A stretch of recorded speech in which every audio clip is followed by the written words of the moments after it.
Right. ఇప్పుడు ఆదాబ్ హైదరాబాద్లో first మనం చూస్తే కనుక ఇక్కడ చెట్ల నరికివేత సమర్థించుకోవద్దు, కంచె గచ్చిబౌలు అడవులు లేవని వాదిస్తే అదే ప్రాంతంలో జైలు కట్టి అందులోనే అధికారులను పెట్టాల్సి వస్తుందని జస్టిస్ గవాయి చాలా సీరియస్ వ్యాఖ్యలు చేశారు.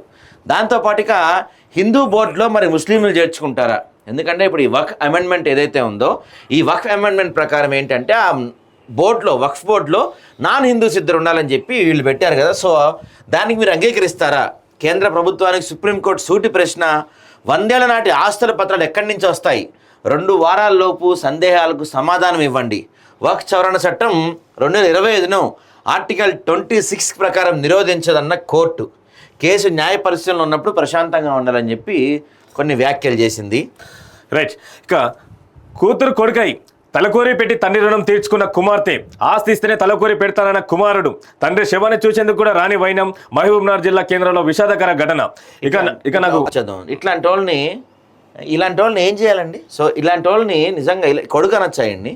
తండ్రి ఆస్తి ఇస్తేనే కొడుకు తలకోరి పెట్టేందుకు వస్తాడు. దాన సంస్కారాలు చేసింది. వీడికన్నా రోడ్డు మీద కుక్కలు ఏం కదా, వీడికన్నా కొడుకు వాడొచ్చి. చారిత్రాత్మక ఘట్టం సింగరేణి విస్తరణకు నైనిగాని తొలిమెట్టు. ఇతర రాష్ట్రాలకు కూడా సింగరేణి విస్తరణ చేస్తున్నారంట. సో సింగరేణి గురించి నా మీటింగ్ జరిగింది. ఇక తదుపరి సీజేఐగా అంటే తదుపరి సుప్రీంకోర్టు చీఫ్ జస్టిస్గా జస్టిస్ బిఆర్ గవాయ్ గారిని నియమించబోతున్నారు. సో కేంద్ర న్యాయశాఖకు సిఫారసు చేసిన సుప్రీంకోర్టు ప్రధాన న్యాయమూర్తి మే 11వ తేదీన ముగియనున్న జస్టిస్ సంజీవ్ ఖన్నా పదవీ కాలం. మే 14 నుంచి నూతన సీజేఐగా ప్రమాణం చేయబోతున్న జస్టిస్ బిఆర్ గవాయ్ ఎంతో రాష్ట్రపతి ప్రమాణ స్వీకారం చేపిస్తారు. ఇంకా పెట్టుబడుల లక్ష్యంగా జపాన్ చేరుకున్న సీఎం రేవంత్ టీం. తెలంగాణ రాష్ట్రానికి పెట్టుబడుల లక్ష్యంగా జపాన్ పర్యటన వెళ్ళి సీఎం.